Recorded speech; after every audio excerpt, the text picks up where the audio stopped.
Hello students, ancient history में आपने एक नाम जरूर सुना होगा मौर्याज का, जिन्होंने बहुत बड़ा मौर्यन एम्पायर बनाया था और इतिहास में इनको एक अलग ही जगह मिली थी क्योंकि इन्होंने बहुत बड़ा एम्पायर बनाया था। अब इतिहास में इनको जगह मिली थी तो जाहिर है कि इससे रिलेटेड क्वेश्चन आपके एग्जाम में तो पूछे ही जाएंगे।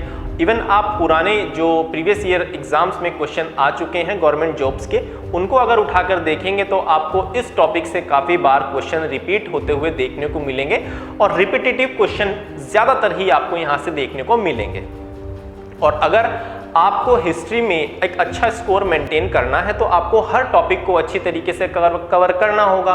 तो उनमें से ही एक टॉपिक होता है मौर्यन एम्पायर, यानी कि मौर्य साम्राज्य, जिसमें कि बहुत महत्वपूर्ण राजा भारतीय शासकों में से हुए। उनका नाम चंद्रगुप्त मौर्य, बिंदुसार और अशोका था।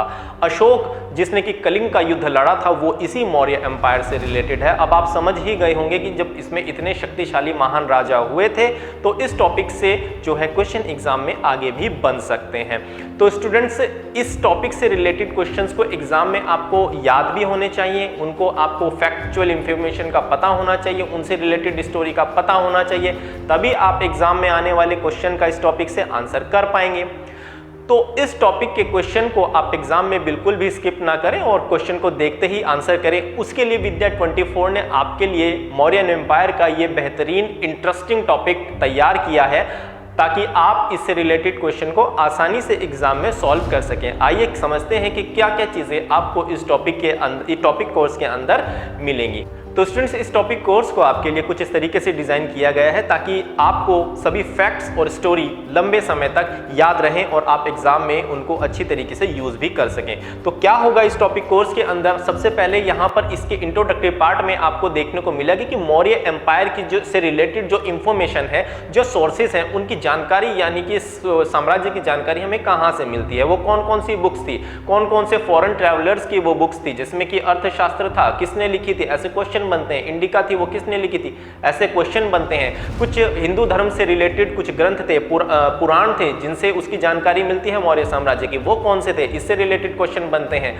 और यहां पर बनता है क्वेश्चन कि बौद्ध धर्म से रिलेटेड वो कौन कौन से ग्रंथ थे जिनसे इस साम्राज्य की जानकारी हमें मिलती है। तो इनसे रिलेटेड रिपीटेटिव क्वेश्चन आपको एग्जाम में देखने को मिल जाएंगे। उसके बाद हम देखेंगे कि मौर्यों का जो उदय हुआ था, यानी राइज ऑफ मौर्याज, वो किस तरीके से हुआ था, ओरिजिन उनका क्या था। उसके बाद आप देखेंगे कि किस तरीके से चंद्रगुप्त मौर्य, बिंदुसार और अशोक जो है यहाँ पर मगध साम्राज्य की गद्दी पर बैठते हैं और एक बहुत बड़ा मौर्य साम्राज्य वो स्थापित कर देते हैं। इनके बाद आप देखेंगे कि जो अशोक था वो एक प्रतापी राजा निकल कर आता है, कलिंग का युद्ध लड़ता है और उसके बाद जीतने के बावजूद भी वो बौद्ध धर्म को अपना लेता है। क्या वो कारण रहे थे, क्यों अपनाता है, किससे बौद्ध धर्म की दीक्षा लेता है, ये पॉइंट्स आपको इसमें देखने को मिलेंगे। और फिर हम यहाँ पर देखेंगे कि जो अशोक ने बहुत सारे इंस्क्रिप्शंस, जो एडिक्ट्स यहाँ पर बनवाए थे, वो कौन कौन से थे। तो इससे रिलेटेड क्वेश्चन आपके एग्जाम में देखने को मिलेंगे। ये सभी पॉइंट्स काफी इंपॉर्टेंट है, तो इनको हम ध्यान से यहाँ पर कवर करेंगे। उसके बाद आप देखेंगे, हम देखेंगे जो मौर्यन एम्पायर था, इसका इकोनॉमी किस तरीके की थी,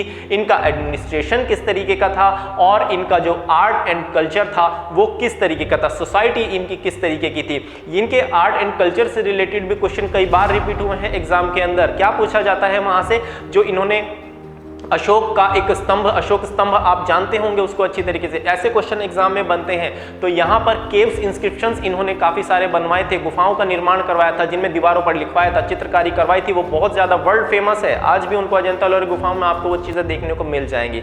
कुछ पिलर्स इन्होंने बनवाए थे, उन काफी सारे इंस्क्रिप्शन थे और कुछ पहाड़ों पर भी इन्होंने चीजें लिखवाई थी। तो वो सारी चीजें यहाँ पर बनती है और इनसे रिलेटेड क्या बनता है कि ये कहाँ पर है, किसने लिखवाया था, कौन से सन में लिखवाया था, ऐसे क्वेश्चन यहाँ से बनते हैं। तो ये सभी चीजें सीक्वेंस में स्टूडेंट्स यहाँ पर कवर की गई हैं। उसके बाद हम देखेंगे कि जब पोस्ट जो अशोका के बाद आपको मौर्यों का जो डिक्लाइन होता हुआ नजर आने लगेगा, तो इनके कुछ नेटिव्स थे, उन्होंने किस तरीके से यहाँ पर जो है इसको कैप्चर किया और मौर्यन एम्पायर का डिवीजन हुआ और कैसे छोटी छोटी जो डायनेस्टी थी वहां पर निकल कर आई, जिसको हम पोस्ट मौर्य पीरियड में यहाँ पर स्टूडेंट्स कवर करेंगे। तो इस तरीके से पूरा ये टॉपिक कोर्स आपका यहाँ पर होगा स्टूडेंट्स। तो हर एक इंपॉर्टेंट पॉइंट को इसमें कवर किया गया है जिससे क्वेश्चन एग्जाम में आपके बन चुके हैं और आगे भी बन सकते हैं।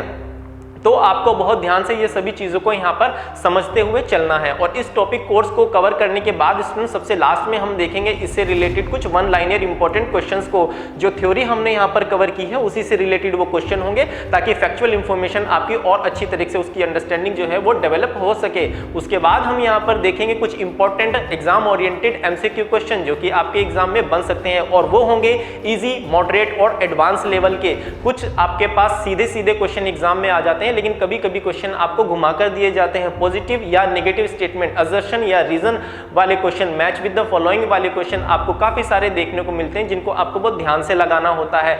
और आपको अगर 3 में से कोई 2 फैक्ट याद है और तीसरा याद नहीं भी है, तब भी हमें किस तरीके से उसका आंसर करना है, ये अप्रोच आपको यहाँ पर स्टूडेंट्स बताई जाएगी। इस टॉपिक कोर्स के की फीचर्स के बारे में जान लेते हैं। इस टॉपिक कोर्स में आपको स्टूडेंट्स मिलते हैं यहाँ पर 100+ previous year questions, 100+ practice questions, जो कि आपके एग्जाम को क्रैक करवाने में बहुत ज्यादा हेल्पफुल होंगे। प्रीवियस ईयर क्वेश्चंस को आप देख कर उनको उनको अटेम्प्ट करके ये देख सकते हैं कि किस तरीके के क्वेश्चन प्रीवियस ईयर में आ चुके हैं और वो आगे भी आ सकते हैं। प्रैक्टिस क्वेश्चन से आपकी यहाँ पर जो फैक्चुअल अंडरस्टैंडिंग है वो डेवलप होती है। पूरा का पूरा जो कोर्स है आपका स्टूडेंट्स ये बाइलिंगुअल होगा, ताकि हिंदी और इंग्लिश मीडियम के जो स्टूडेंट्स हैं वो भी इसको बहुत आसानी के साथ समझ सकें और एग्जाम में अपना एक अच्छा स्कोर गेन कर सकें। यहाँ पर स्टूडेंट्स इसके साथ आपको मिलते हैं इस टॉपिक कोर्स में जो है आपको एक क्वालिटी वीडियो ट्यूटोरियल से मिलते हैं, जिनकी क्वालिटी वीडियो क्वालिटी को आप इंक्रीज या डिक्रीज अपने नेटवर्क के अकॉर्डिंग कर सकते हैं। इस पूरे टॉपिक कोर्स की आपको यहाँ पर PDF नोट्स भी स्टूडेंट्स अवेलेबल करवाए जाएंगे, जिनको आप ऑफलाइन या फिर ऑनलाइन कभी भी और कहीं भी एक्सेस कर सकते हैं, जो कि आपकी प्रिपरेशन को बूस्ट करने में आपको काफी ज्यादा हेल्पफुल होंगे।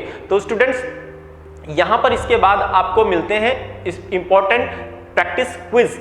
तो यहां पर आप उनको अटेम्प्ट करके ये देख सकते हैं कि अभी तक आपने यहां पर जितना सीखा है उसमें आप किस लेवल पर अभी पहुंच गए हो। तो उन क्विज को जैसे ही आप अटेम्प्ट करके सबमिट करते हैं तो वहां पर आपको मिलती है अपनी एक फीडबैक रिपोर्ट, और उस फीडबैक रिपोर्ट में क्या होता है, आपका पूरा का पूरा डिटेल्ड एनालिसिस होता है इस टॉपिक कोर्स से रिलेटेड, यानी कि आपने जो आपकी जो स्पीड है वो कितनी है, एवरेज स्पीड कितनी है और कितनी इसके अंदर होनी चाहिए थी, आपने कितने क्वेश्चन छोड़ दिए, कितने क्वेश्चन आपने अटेम्प्ट किए और कितने आपने गलत कर दिए, और आपको किस तरीके से क्वेश्चन को यहाँ पर अटेम्प्ट करना था। इस तरीके की चीजें आपके पास यहाँ पर फीडबैक रिपोर्ट में होगी, जो कि आपकी प्रिपरेशन को बूस्ट करने में काफी ज्यादा हेल्पफुल होगी। तो स्टूडेंट्स बिना देर किए आप इस विद्या24 के बेहतरीन टॉपिक कोर्स को परचेज करें, लेकिन उससे पहले आप विद्या24.com की वेबसाइट पर जाकर इसका एक फ्री प्रीव्यू भी चेक कर सकते हैं, जिसके बाद आपको समझ में आएगा कि किस तरीके से हमने इस टॉपिक कोर्स को यहाँ पर आपके लिए डिजाइन किया गया है, और उसके बाद आप डेफिनेटली इसको परचेज करेंगे।